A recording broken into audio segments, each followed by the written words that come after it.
Welcome to the Full Moon Film Buff, episode T3. We're going to be talking about Werewolf from 1987 and 1988.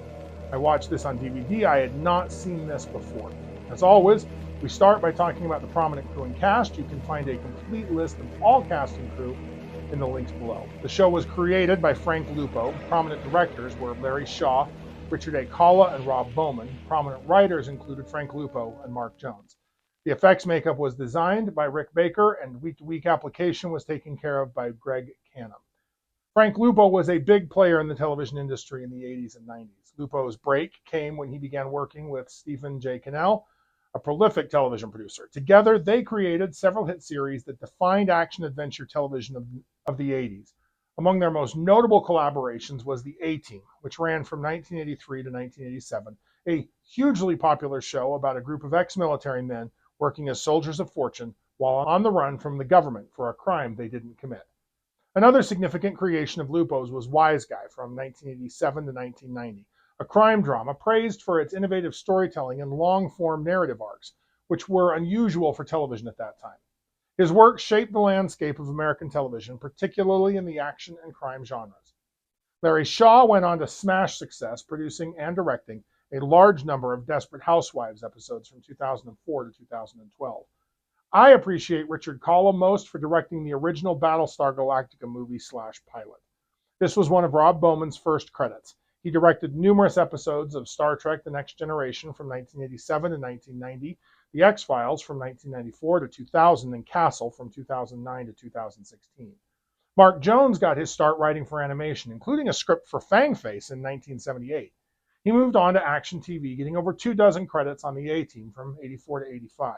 He might be most famous for writing Leprechaun in 1993. I talked about Rick Baker back when I covered An American Werewolf in London. His work here continues to be great, and we'll discuss it later. Greg Canham has won 4 Oscars for Best Makeup. First for Bram Stoker's Dracula in 93, Mrs. Doubtfire in 94, The Curious Case of Benjamin Button in 2009, and again in 2019 for Vice. And that's just the top of a very long list of award nominations and wins. This isn't his first werewolf either. He worked on the crew for The Howling in 1981 and Michael Jackson's Thriller in 83. I'm pretty sure we're going to see more of his work in this project. Regular cast is one man, John J. York, playing Eric Cord. Now, part of Eric Cord in Werewolf was John York's first starring role, but it pales in comparison to a role that he's played more than 1,000 times in television episodes.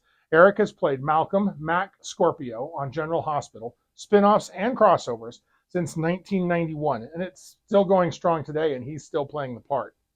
Notable guest stars include Lance LeGault as Alamo Joe Rogan, Chuck Connors as Janos Skorzeny, and Brian Thompson as Nicholas Remy. Lance LeGault started as a stunt double for Elvis Presley in the 60s.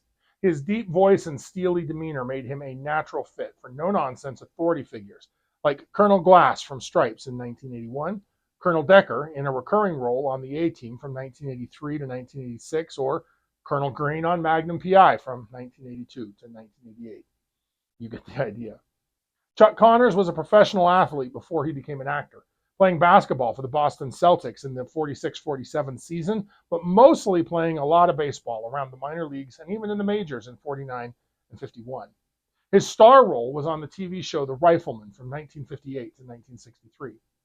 Brian Thompson's first film role was getting his clothes commandeered by Arnold Schwarzenegger in The Terminator in 1984.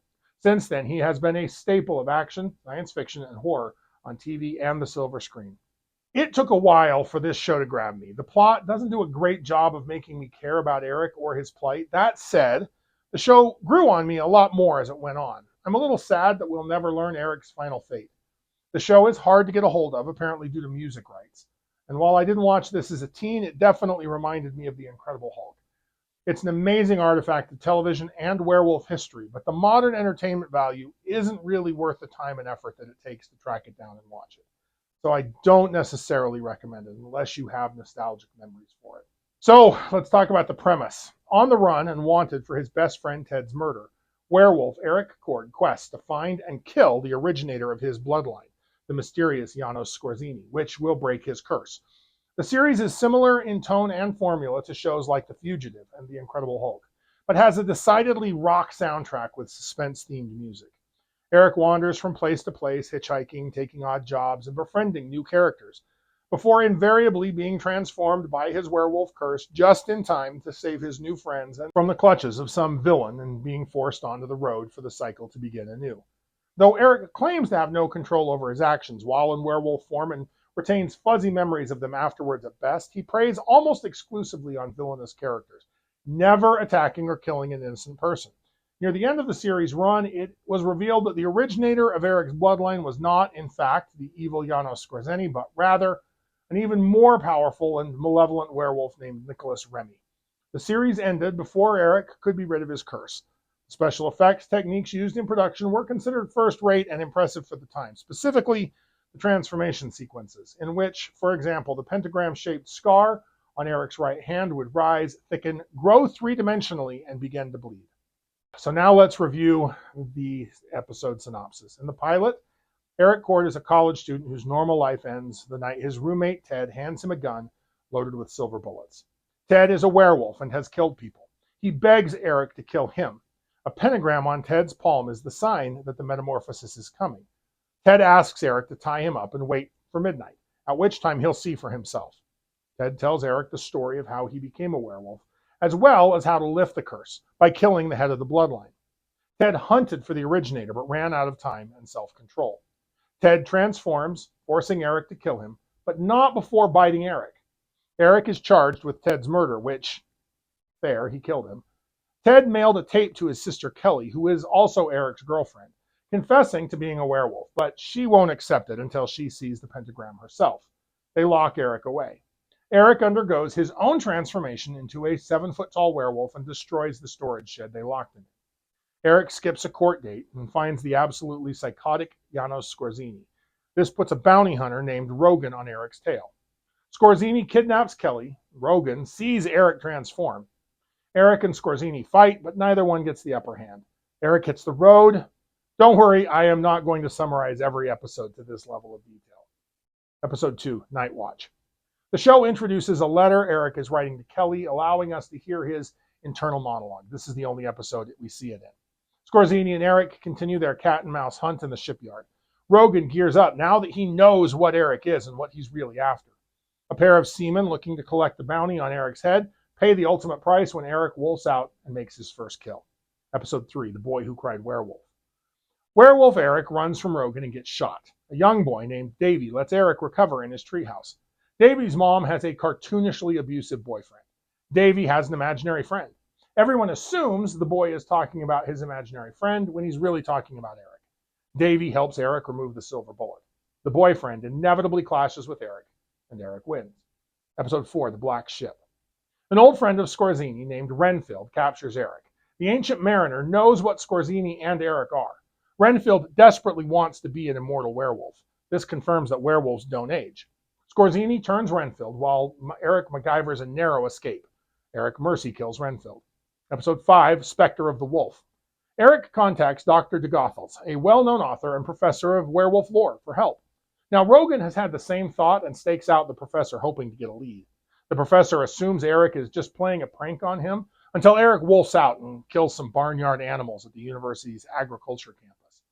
De Gothels witnesses Eric's transformation. Eric is barely able to control himself enough to spare the professor and has to go on the run again. Episode 6, The Wolf Who Thought He Was a Man. While hitchhiking, Eric meets a German hunter named Hugo. He comes from 10 generations of Jägermeisters, masters of the hunt. A father and daughter come to the cabin to strengthen their relationship and engage in a little recreational bow hunting. Turns out Hugo likes to cosplay as a wolf and hunt humans. Eric worries that he is the killer and tries to flee. Instead, Hugo ends up facing a werewolf. Guess who wins that fight? Episode 7, Nothing Evil in These Woods. Eric comes upon Deidre, the good witch of the north. The pair have obvious chemistry. She claims to have the power to rid him of his curse. But before she can help him, 4 rednecks, who wrongly blame her for a local death, show up and kill Deidre in a fire. Eric wolfs out and kills 3 of the 4 rednecks. The 4th babbles to the cops about the devil. The cops end up blaming the deaths on a grizzly. Episode 8, Running with the Pack. Eric is working at a small diner to make cash. Rogan is still on his tail when a psychotic motorcycle gang storms into the establishment. They take the nice old couple who own the place and the young female patron who's just traveling cross country as hostages. Eric does his best to defend them. The werewolf takes care of the bikers for good. Episode 9, Friendly Haven. A werewolf kills 3 hunters. Locals are blaming Bigfoot, but Eric knows it was Scorzini, and he's prepared with a gun and silver bullets. However, the transformation comes before Eric can shoot. Werewolf fight. Scorzini ends up chasing Eric. An old woman named Mary gives Eric refuge. Turns out Mary has a history with Scorzini, and she's a werewolf too. She intends to hand Eric over, but he escapes just in time. In a supernatural twist I didn't fully understand, the whole Mary part was a ghost story, and Scorzini actually killed her clear back in 1931. Episode 10, Let Us Pray. Eric accepts a 3-day sanctuary at a desert monastery, hiding from Rogan. Eric learns of local cougar attacks with a few confirmed victims. Eric believes that he's on Scorzini's tail. A werewolf kills Brother Patrick, but it's blamed on the mountain lion. Eric suspects the monks might have given Scorzini sanctuary as well. He soon discovers Brother Mark was made a werewolf and prays in a different way at night. Werewolf fight. Eric kills Brother Mark with a silver crucifix and moves on. Episode 11, A World of Difference, Part 1. Eric manages to get himself tossed into a small town jail, which makes it very easy for Rogan to catch him. Rogan has become obsessed with werewolves and all of their lore. He's done a lot of research on how to kill one and made a batch of silver bullets with the help of an Indian shaman. Before the transfer paperwork is approved, Eric changes into a werewolf and escapes the jail. The bounty hunter is badass, but he's no match for the wolf. Rogan is mauled and begs the paramedics and cops to kill him. Eric and a deputy are pronounced dead on the scene. Episode 12, A World of Difference, Part 2. Rogan ponders how he's going to deal with his lycanthropic dilemma while recuperating in the hospital. We see more of his journey to stop Eric. Eric's friends have paid off his bond, so Rogan is pursuing Eric purely out of personal obligation and obsession. Rogan finds himself on the other side of the law as the sheriff thinks that Rogan knows more about the death of his deputy. Turns out the deputy is the one who shot Eric with just a normal bullet. Things get hairy in a hurry when Eric transforms in the body locker and rises from the dead. The chase is on once again. Turns out Rogan is not a werewolf. Episode 13, The Unicorn. Scorzini dabbles in some Jack the Ripper roleplay by targeting streetwalkers in LA. Eric saves one of the girls from a beating. Her ex-pimp does not appreciate that and kidnaps Eric to teach him a lesson. No prizes for guessing how that ends for the pimp and his enforcers. Meanwhile, Rogan tracks the werewolf killer thinking he's on Eric's trail. But actually, he's getting closer to Scorzini. Episode 14, All Hallows Eve. Eric does seasonal work for Halloween. The sign on his palm convinces him to lock himself up in an abandoned house on Halloween night before the change. However, the house isn't abandoned after all. On top of that, a pack of rowdy teenage punks decide to use the place for a party. Luckily, Eric only ends up scaring the teens away. Eric also manages to reunite an estranged father and daughter. Episode 15, Blood on the Tracks. Eric gets a job working the railroads. He runs into one of his childhood heroes, Sweet Jake Williams, a former heavyweight boxing champion. Jake ran afoul of gamblers and fight fixers and had to go on the run. The mobsters are hunting for him. The wolf takes care of the criminals. Episode 16, Nightmare at the Brain Hotel. On a dark and stormy night, Eric follows a lead on Scorzini to a dive hotel. He splurges on a bed rather than sleep rough and wet in the downpour. Eric ends up sharing a room with a killer named Servan, who carries a silver knife and spills all of his secrets. He's also a werewolf. He's over 500 years old. The sinister night manager who arms Eric with his own silver knife is a werewolf too. Episode 17, Wolf Hunt. 3 cowboys on horses are hot on the trail of a wolf. Eric frees the wolf from a trap and gets beat down by a scarred cowboy for his trouble. Eric and the wolf form a partnership and a bond of friendship. Rogan visits the cowboy and leaves them silver bullets just in case. Turns out the wolf maimed the cowboy when he killed her cubs. Even with the silver bullets, the cowboy is not ready for the werewolf, and Eric has to bury his wolf friend before he moves on. Chapter 18, Blood Ties. Eric has been working as a groundskeeper at a posh mansion dealing with the rich folks' veiled bitterness and shade. He gets along with the matriarch. After she is murdered while he's under the influence, Eric must clear his name since someone has framed him for the murder. The real murderers have no idea what Eric is. When they shoot him, he doesn't stay down, of course. Episode 19, Big Daddy. Eric is picked up by a state trooper and taken to Big Daddy Frazier's home. Big Daddy is a corrupt Southern political operative, a complete bully and total jerk. Big Daddy knows what Eric is and wants Eric's blood to convert himself into a werewolf to cure his terminal cancer. Big Daddy's illegitimate daughter, Emily, ends up killing her abusive father, and Eric must gun her down when she turns into a werewolf. Episode 20, Eye of the Storm. A park ranger picks Eric up in the middle of a bad snowstorm. Eric ends up in the middle of a murder mystery at a mountain lodge. He convinces the other lodgers to cooperate and figure out which of the 8 suspects is the culprit. Turns out the ranger and one of the ladies were having an affair. Eric's condition complicates matters, of course, and the killers end up dying at the claws of the werewolf. Episode 21, Nightmare in Blue. Eric is barely one step ahead of Rogan when the law plucks him off the street for vagrancy. This cop is not psychologically stable. He takes Eric to an abandoned house, pumps 2 bullets into him, and buries him in a shallow grave. Of course, the werewolf digs itself out. Turns out a serial killer is impersonating a cop to obtain victims. Rogan catches Eric, and the pair temporarily team up to stop the killer. Eric gives Rogan the slip, and we're back to the status quo. Episode 22, Skinwalker. A supernatural beast is terrorizing an Indian community. Eric learns about the Navajo legend of the Skinwalker and thinks that that's referring to Scorzini. Rogan has a lot more luck working with his fellow indigenous folk to track Eric. Eric works with the tribe to stop the bloodshed in a werewolf versus Skinwalker battle. Unfortunately, it was not Scorzini, and the tribal purification ritual is just a legend. Episode 23, King of the Road.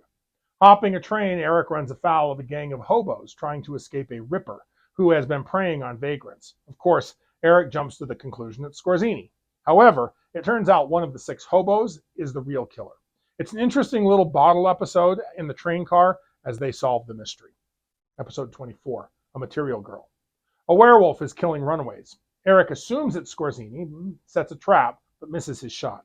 He ought to put some time in at a shooting range. He chases Scorzini into a creepy mall after hours. He finds a girl who somehow is living there. Turns out Scorzini turned her into a werewolf, and Eric was chasing her all along. Episode 25, The Dream of Wolves, Part 1. This 2-parter deserves a little more attention. There is a very interesting pair of characters, a mime who acts as an observer, and a busking pianist who acts as a chorus in the first half. Eric finally tracks down Scorzini. He meets an enigmatic professor named Nicholas Remy, who seems to know something about Scorzini's past. Eric also tries to protect a beautiful photographer named Diane, who has somehow gotten mixed up in all this. Eric uses a silver-tipped spear to finally kill Scorzini, and discovers that, contrary to what he was told, his old nemesis is not the originator of their bloodline after all. Diane reveals that she is also a werewolf, and that she knows who the real alpha of their bloodline is. She also tips Rogan off to Eric's currently vulnerable location. Episode 26, The Dream of Wolves, Part 2. The mime frees Eric, but is killed for his efforts. Eric breaks into Remy's home and learns that Remy is the one he must destroy to rid himself of this curse.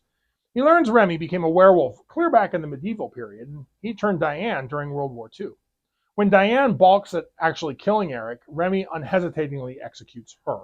Remy is a significantly tougher foe, and Eric barely escapes with his life. Episode 27, Blind Luck. While working as a carny, Eric encounters a schemer who has a pattern of seducing, marrying, and killing blind women for the insurance payout. Eric does his best to convince the current target of her predicament. In the end, her sensitive nose provides her with the proof, and the werewolf stops the lethal Lothario before he can kill her in a carnival haunted house. Episode 28, Grey Wolf. Rogan is still on Eric's tail. Another ancient werewolf from another bloodline helps Eric escape. The old-timer knows a lot about many lycanthropes and knows that Remy is the worst. The old man gives Eric a false hope for a more noble type of wild werewolf. The pair could destroy Remy, but only if Eric can keep the old man focused on the task at hand. Eric is forced to choose between his humanity and his new lycanthropic ally. 29. Amazing Grace. An eccentric old lady named Grace spins tall tales about a UFO to an amused police officer. Eric, in werewolf form, saves her from 2 muggers. She runs straight back to the cops with her werewolf sighting. She ends up confined in a corrupt mental hospital as a consequence. Eric breaks her out and helps her get to Montana to live with her sister. For good measure, he also exposes the unethical institution in the press. That was a lot. Let's talk about the season arc. The 1987 television series Werewolf explores the struggle of a man caught between his good nature and a monstrous curse. At its core, the show delves into the age-old theme of man versus beast. Eric Cord's quest to reclaim his humanity is the central focus of the series. Each episode presents new challenges and threats, keeping the audience engaged. What truly sets Werewolf apart is its blend of horror with a fugitive-style storyline. As Eric searches for a cure and flees from those who would harm him, the show takes on elements of a chase narrative. This constant movement adds a layer of tension and urgency to the plot, preventing the horror elements from becoming stagnant. It also allows for a range of settings and characters as Eric moves, each new location bringing new challenges or revelations. This combination of horror and adventure creates a unique viewing experience. The horror aspects keep viewers on edge, while the adventure elements drive the plot forward and maintain the pace. This balance broadens the show's appeal, attracting horror fans plus those who enjoy action and suspense. Moreover, the fugitive aspect adds depth to Eric's character development. As he encounters different people and situations in his travels, he must confront various aspects of his condition and humanity. This journey becomes as much an internal one as it is external, with Eric not only fleeing physical threats, but also grappling with moral dilemmas and questions of his identity. So let's talk about the transformation. Truthfully, the show found many ways to avoid showing the transformation, which just makes good economic sense. The production saved both time and money. Often, Eric would fall behind a couch or stumble into another room. Then, next time we see him, he's in werewolf form. When they did show the transformation, it was impressive for the time, knowing it was shot on a television budget. Greg Canham gets the credit for this, since he supervised the week-to-week werewolf effects, makeup, and costume. Now, Eric and Scorzini have two different metamorphoses that reflect their different temperaments. Eric gets a much more traditional werewolf transformation sequence with hair sprouting on his face and hands, and his skin stretching as his body changes. Scorzini, on the other hand, reaches into his mouth and peels his own skin back, revealing the new skeletal form of his wolf. Then he grows a pelt over the exposed bone and muscle. It reminded me of one of the transformations from the Company of Wolves back in 1984. The werewolves are large, almost bear-like bipedal wolves with long simian arms allowing them to run on all fours as well as two.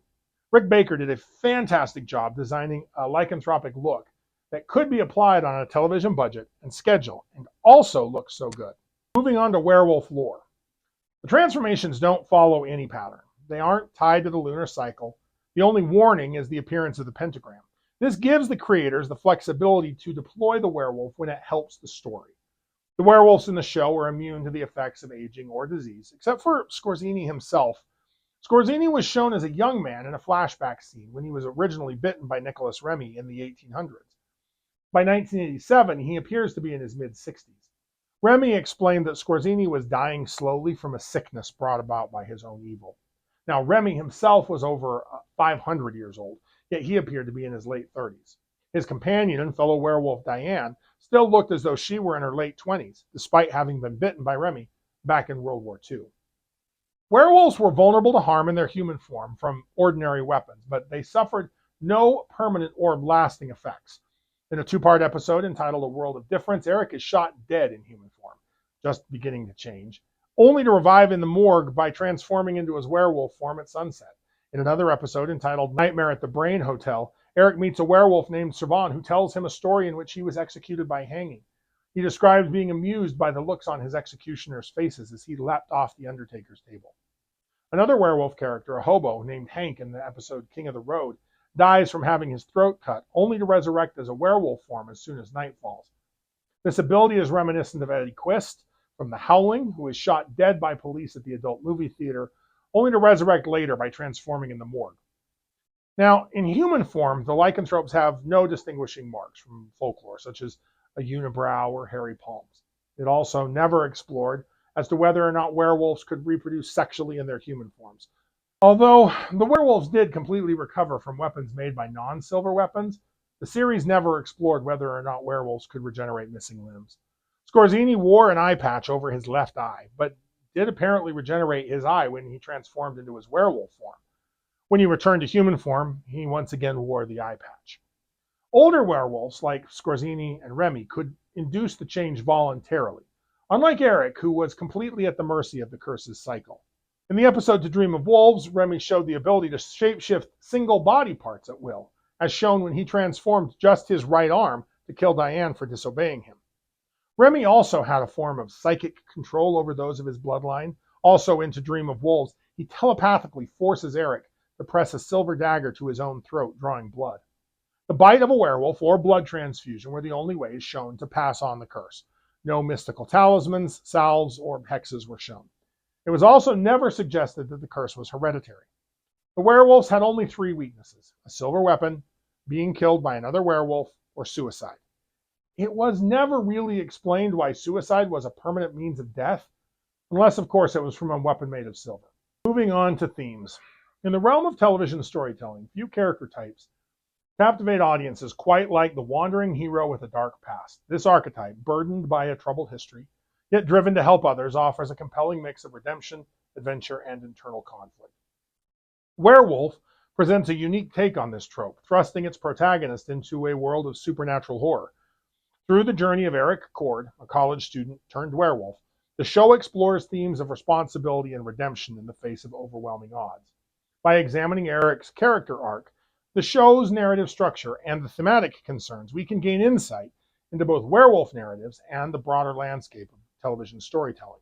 The wandering hero is characterized by a nomadic lifestyle and the compulsion to help others while grappling with their own troubled past. This archetype embodies a compelling duality, a desire for redemption coupled with the burden of guilt or shame. The internal conflict often serves as the primary source of tension and character development throughout the narrative journey. This character type has roots in ancient myths and legends, where heroes often embarked on quests for redemption. In mythology, Hercules and Odysseus exemplify this trope.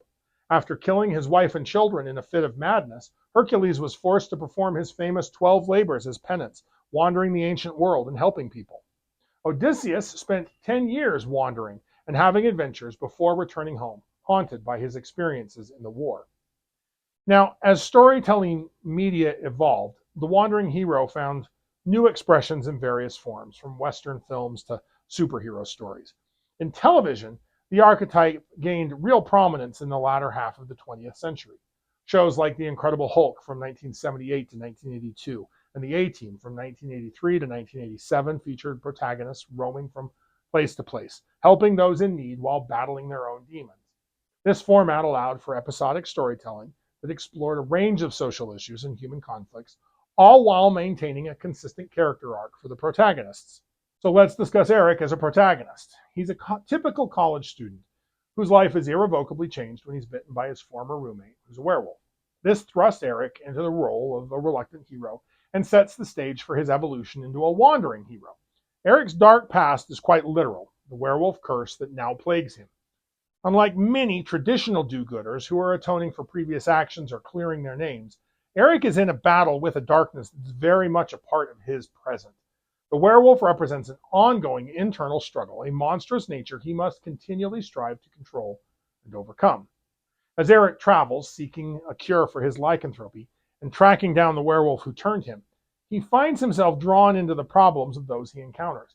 His desire to help others stems not from a need for redemption in the traditional sense, but from an unconscious fear of losing touch with his humanity. Each good deed serves as an affirmation of his humanity, a conscious choice to embrace compassion over the bestial instincts trying to take control of him. Now, Eric's quest is multifaceted, encompassing both external and internal journeys. On the surface, his primary goal is finding a cure for his lycanthropy and hunting down Janos Scorzini, the werewolf responsible for all this. This external quest provides the narrative thrust for the series, propelling Eric from one location to another. But beneath this surface-level pursuit lies a deeper journey of self-discovery. As Eric travels, he encounters individuals and situations that challenge his moral compass and force him to confront the complexities of his dual nature. Each episode presents new ethical dilemmas and opportunities for Eric to choose between succumbing to his bestial instincts or embracing his humanity. The concept of redemption in Werewolf is nuanced because Eric isn't seeking atonement for past misdeeds in the traditional sense. Instead, his journey of redemption is a forward-looking one, focused on preventing the harm that he could potentially cause as a werewolf and proving to himself that he is more than just the curse that afflicts him. Central to Eric's journey is the internal struggle between his human nature and the werewolf. This conflict is both literal, manifesting in his physical transformations, and metaphorical, representing the battle between civility and savagery, reason and instinct. As the series progresses, Eric's journey becomes less about finding a physical cure and more about achieving some kind of spiritual and psychological balance between himself and the wolf within him. Fully appreciate the significance of this show, it's crucial to understand and consider the show within the context of 80s television. The decade was marked by a surge in action-adventure series featuring protagonists who traveled from place to place righting wrongs.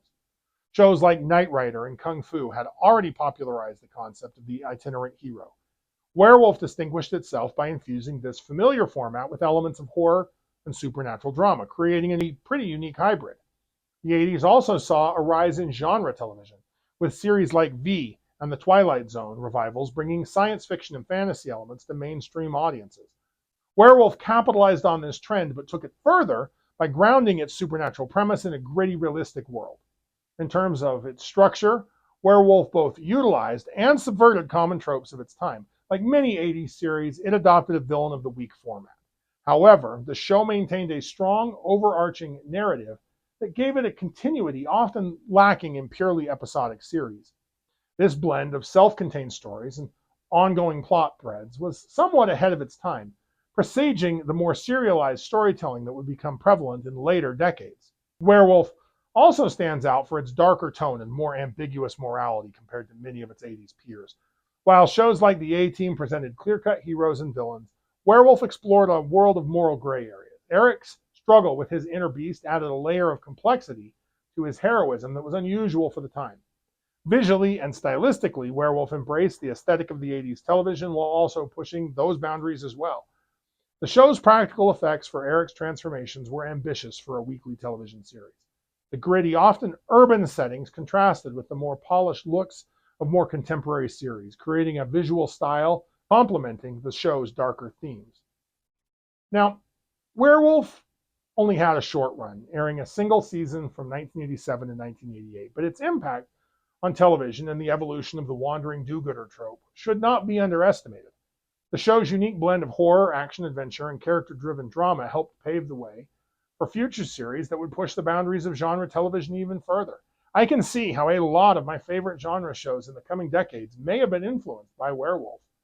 Shows like The X-Files, which premiered 5 years after Werewolf ended, would further explore the combination of supernatural elements with a gritty, realistic tone. In terms of its influence on werewolf narratives, Werewolf made significant contributions to the genre. By presenting lycanthropy as an ongoing struggle rather than a simple curse or transformation, the show added depth and psychological complexity to the werewolf mythos. This approach would be echoed in later works across various media, from the tortured werewolf Oz from Buffy the Vampire Slayer to the complex pack dynamics of the reimagined Teen Wolf. Now, Werewolf also played a role in the evolution of the wandering do-gooder archetype on television by infusing this familiar trope with elements of horror and personal struggle. The show demonstrated how the concept could be adapted to explore deeper themes and more complex characters. This paved the way for later series featuring tormented, wandering protagonists, such as Supernatural. As we continue to see variations of this archetype in contemporary media, it's worth recognizing the role shows like Werewolf played in shaping our understanding of heroism, morality, and the ongoing quest for self-improvement and redemption. In doing so, we gain a deeper appreciation for the evolution of television storytelling and the enduring power of the wandering do-gooder trope. So, if you like lycanthropes, like, share, and subscribe. Contribute your thoughts and additional observations in the comments below. Let me know what I missed or what you noticed. Next, I plan on discussing the single season of She-Wolf of London from 1990. Keep your eye on the moon, silver bullet in the chamber, and we'll see you back next episode.